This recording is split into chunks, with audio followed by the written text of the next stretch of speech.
Thor Love and Thunder was not good, which stinks because I loved Ragnarok and I mostly loved the direction Infinity War and Endgame took the character. But here this movie just feels like a regression of his character in so many ways. Now this movie wasn't awful per se, there are some elements that I found to be powerful and moving, but the overwhelming majority of the film disappointed me. I'm going to divide this movie review into a few parts, each part being a crucial aspect of the movie to me. Since this movie just came out, there isn't much footage available other than the trailers, so you pretty much are just gonna see the same images and the same clips over and over again. Oh, and spoilers, by the way. So let's begin.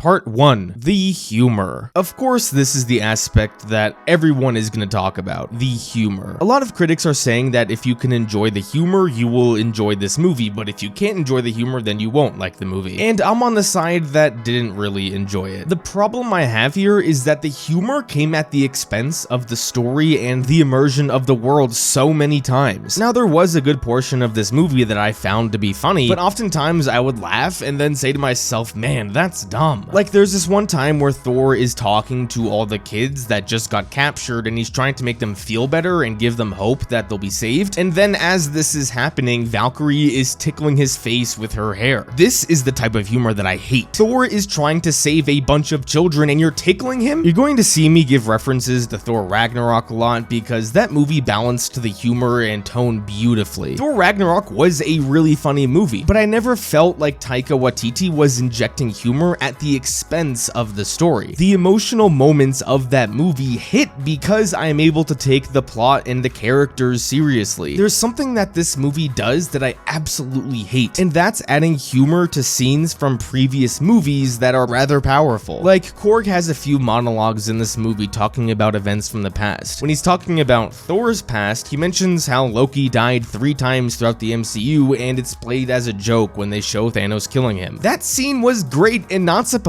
to be funny in any way, but here they played off as a joke. If I look at the previous 3 Thor movies, clearly there is a stark difference between the tone of the first 2 and the tone of the third. But in my mind, I can still imagine them being a part of the same universe, because what's happening in Thor Ragnarok is still serious enough to where it matches the first 2 Thor movies. But here I cannot imagine this is in the same universe as the old Thor movies. Prior to writing this video, I watched a good portion of the first 2 Thor movies to remind myself what Thor was like, because I hadn't seen those movies in a long time. There's this one conversation in Thor the Dark World where Odin tells Loki that they are not gods and that they are born, they live, and then they die. It adds a realism to the MCU that these gods are essentially people too. Then in this movie, we see all these gods in an arena and one of them is a fucking dumpling. Was that really necessary? Was making the audience laugh for 2 seconds really worth making your movie feel like a parody? Nope. There's also these screaming goats that fly around. They were funny for like 1 minute and then they pissed me off for the rest of the movie. But you know what the dumbest aspect of the humor was in this movie? Or I should say the dumbest plot point or running gag in this movie? The fucking love triangle between Thor, Mjolnir, and Stormbreaker. And if you really want to be a dick, the love quadrilateral between those 3 and the damn lightning bolt. Not once in the previous 7 appearances of Thor was Mjolnir or Stormbreaker presented to us as living beings that actually have thoughts and emotions. Sometimes Thor likes to say something to them like they're people, but I always saw it like when someone says something really nice to their car. You know it's not real, but you love it so much that sometimes you will talk to it like a person. In this movie, Mjolnir and Stormbreaker are actual characters. Thor straight up has conversations with both of them numerous times in this movie. I think the first time it happened, it was rather funny, but then after the 10th time, when Thor was tickling Stormbreaker and pouring beer on him, I found it to be rather dumb. Stormbreaker actually has the ability to get jealous and be mad at Thor at the same time. The humanization of these 2 weapons was so dumb. This ties into a larger issue that this movie has, and that's that the movie has no problem inventing rules on the spot. This movie humanized Mjolnir and Stormbreaker solely for the purpose of humor, and they also make it a joke that you have to die in battle if you want to enter Valhalla. When Odin died and disappeared in Ragnarok, I always imagined the reason he glowed like that was because he was fucking Odin, the king of Asgard. But apparently it doesn't happen to everyone. That didn't happen to Heimdall. That didn't happen to any of the people that died in the beginning of Infinity War. That didn't happen to Loki. Again, this movie just makes shit up either to set up a scene that wasn't earned, and I'll talk about that later, or do something funny. And that's the humor that I hate.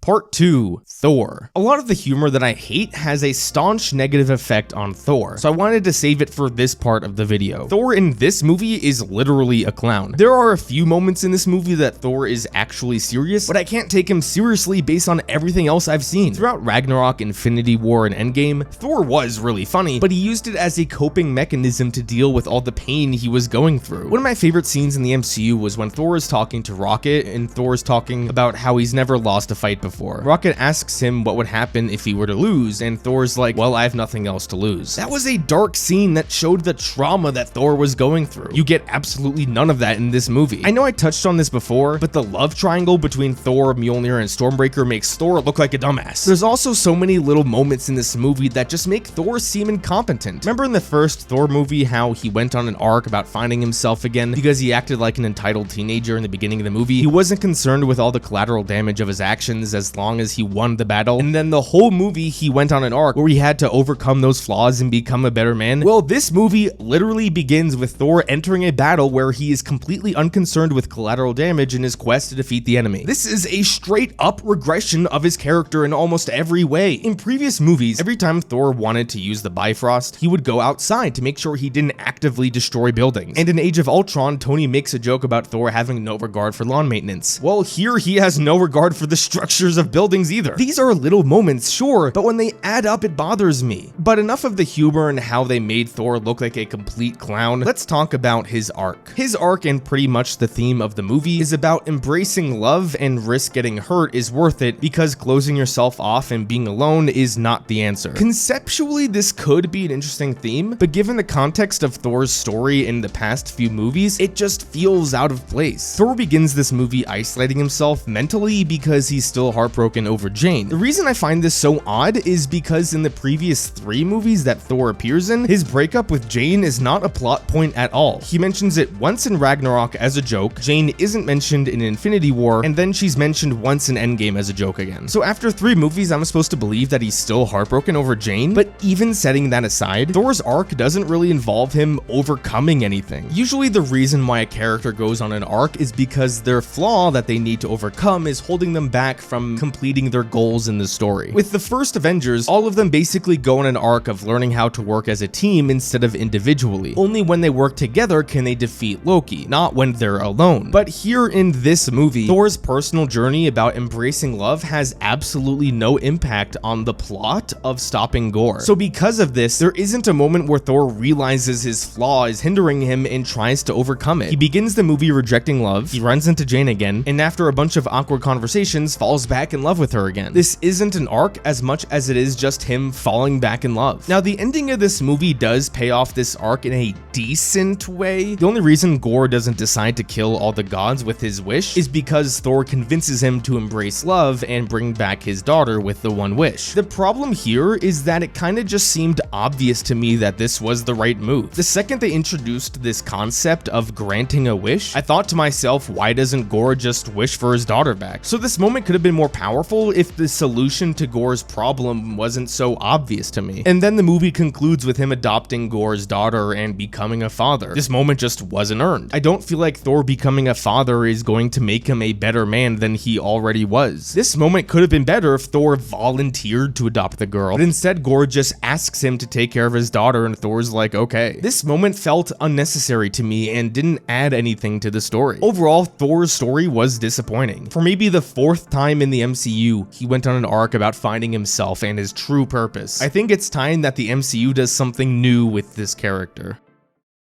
Part 3, Jane Foster. I don't know if this will be a hot take or not, but Jane was probably the best part of the movie for me. She's the only character in this movie that feels like an actual human being. Before I talk about what I really appreciated about her story, let me just get out of the way the things I didn't like. The reason how she ended up becoming the mighty Thor was dumb. I get that she's sick, but somehow a broken Mjolnir can realize she's sick and call out to her and tell her to come to New Asgard. Also, if Mjolnir could choose to be reassembled reassembled like he did for Jane, then why couldn't he do the same for Thor? After Hela broke it, why couldn't it just reassemble? Anyway, also the idea that Mjolnir is helping her but also killing her at the same time because she is mortal is also dumb. I'm gonna touch on this later, but this is just another example of making shit up for plot convenience. Besides those two things, I really like Jane's story. When we first meet Jane in this movie, we learn that she has stage 4 cancer. Since this movie treats its story like a joke most of the time, I appreciated the moments where it took itself seriously. Also, the flashbacks with her relationship to Thor and why they broke up felt realistic to me. Their chemistry in those scenes alone were already better than it was in the first 2 Thor movies. And seeing the two of them allow life to get in the way and that resulting in the two of them growing apart was realistic, so I appreciated those moments. When Jane is the mighty Thor, she was entertaining. I loved the moments where the story acknowledges that this is the first time Jane's a superhero, so she's asking questions or making rookie moves. I said this before, but she still felt like a real person. There wasn't a moment that I can remember where she did something really dumb just for the sake of there being humor in the story. But easily what made me love her story were the moments where we saw her struggling with cancer. The way she acted and how she tried to hide it from everyone just felt like a human thing to do. And in her last scene when she wanted to fight even if that meant giving up her life also felt like a powerful moment for her. Also, her conversation with Thor right before they kissed for the first time in the movie was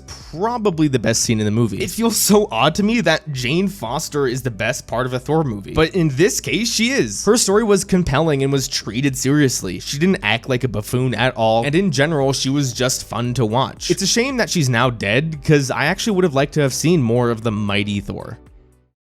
Part 4, Gorr. Gorr was a mixed bag for me. The actual presentation of the character was fantastic. Christian Bale added this horror element to his character and it was effective. He was genuinely creepy at a lot of points, which is unfortunate because he's used in a movie that feels like a Thor spoof. Whenever Gorr was on screen, I was hooked into the movie. This may be more so a commentary on the visuals than the actual character, but I loved the way he looked. The visuals that surrounded the Void, or whatever it was called, were some of the more intriguing visuals in the MCU. Sometimes black and white can add something to a scene, and it did so here. So again, everything about the presentation of Gorr was great. Where I'm not the biggest fan of Gorr is his motivations and resolution. I'm tired of the trope where an entire's character motivation is based off a single event. Gorr seemed like this kind dude, then after he can't save his daughter, he does an entire 180 and begins a quest to kill all the gods. This is what I call the bare minimum of character development. The most interesting villains develop their motivation over a period of time and a period of experiences. There wasn't a single event that made Thanos the way he was. It was the entire destruction of his people that made him who he was. I'm also tired of objects corrupting people. We saw it in Doctor Strange with Wanda being corrupted by the Darkhold, and here with Gorr being corrupted by this evil sword. Why can't a character simply just choose to be evil? It makes the character so much less interesting if there's a cop-out for fixing the character. We can stop Gorr simply by destroying the sword. That is far less interesting than stopping Gorr because he genuinely wants to kill all gods. And yeah, I mentioned this earlier, but his change at the end just felt too obvious to me. If I had a kid who was murdered by some random dude, if I had a wish, would I rather bring the kid back to life or get revenge on the dude that killed my kid? It is beyond obvious that anyone would choose to bring back their kid, so that didn't work for me. Overall with Gorr, I think he was in the wrong movie. There was a great opportunity to explore the idea of gods being all powerful and not helping others. However, the story decided not to go that route, and I was disappointed.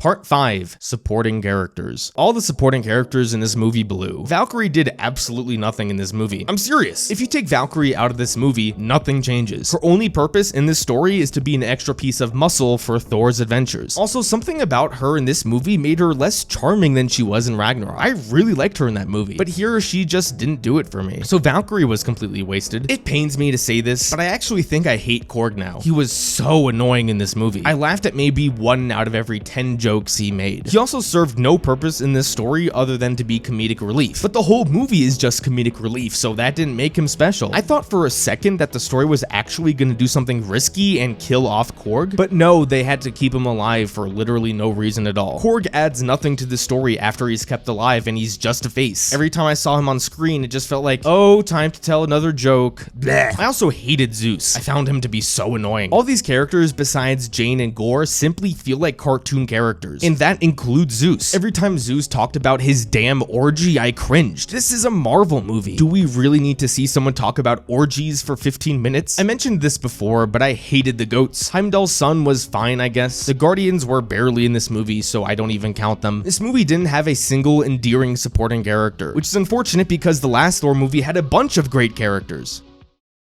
Part 6, plot conveniences. I can forgive a movie if it has one or maybe two plot conveniences, but this movie had so many I lost my mind. Now, there's a strong difference between introducing something new to the lore and plot convenience. But since this is the 9th movie we have seen Thor, anytime something new is introduced, the audience is going to ask why this wasn't used before. It's like the same thing with Star Wars every time a new Force ability is used. I might miss a few things, but I'm gonna try and list all the things in this movie that were simply made up for a joke or to set something up in a poor way. 1. Jane could hear a broken Mjolnir call out to her while she was sick. How Mjolnir could do that, I have no clue. 2. Mjolnir and Stormbreaker are now sentient beings simply so they can have a love triangle with Thor. 3. There happens to be a sword that can kill gods right next to a guy who wants to kill gods. It would have been more powerful if Gorr actually had to find the sword. 4. Apparently if a mortal uses Mjolnir, it will slowly kill them. 5. Apparently there's something in the center of the universe that can grant anyone a wish, but I guess they can only grant one wish. 6. This Thunderbolt weapon is powerful enough to stop Gorr, but for whatever reason Stormbreaker and Mjolnir are not. 7. Thor can choose to give a bunch of people the power of Thor. Why he never did this in literally every other Marvel movie he has been in makes no sense. 8. Jane somehow knew how to get to the center of the universe, even though she's left Earth for the second time in her life just a day prior, and she'd only been the mighty Thor for like 2 days. 9. Apparently Jane can go to Valhalla and disappear into golden dust, even though Loki, Heimdall, Thor's mom, and a bunch of other Asgardians could not. These are all the things I could list off the top of my head. Again, if 1 or 2 or maybe 3 of these things happened, I would be okay with it. But 9? That's way too many. Overall, I'm pretty disappointed with Thor Love and Thunder. Now, do I think it's an awful movie? No. There was some great action, and I really did like a few scenes. Also, the fights where there was no color or visually spectacular. This movie was also well acted and well directed, and those are aspects of filmmaking that not enough people talk about. But when it comes to the story, I would probably give it a 4 out of 10. It was below average, but it's not a flaming pile of garbage. And that is my review of Thor Love and Thunder. I may or may not do a rewrite of the movie, so potentially stay tuned for that. Thank you everyone so much for watching another one of my videos. Don't forget to donate the Claude Squad, and I will see you guys next time.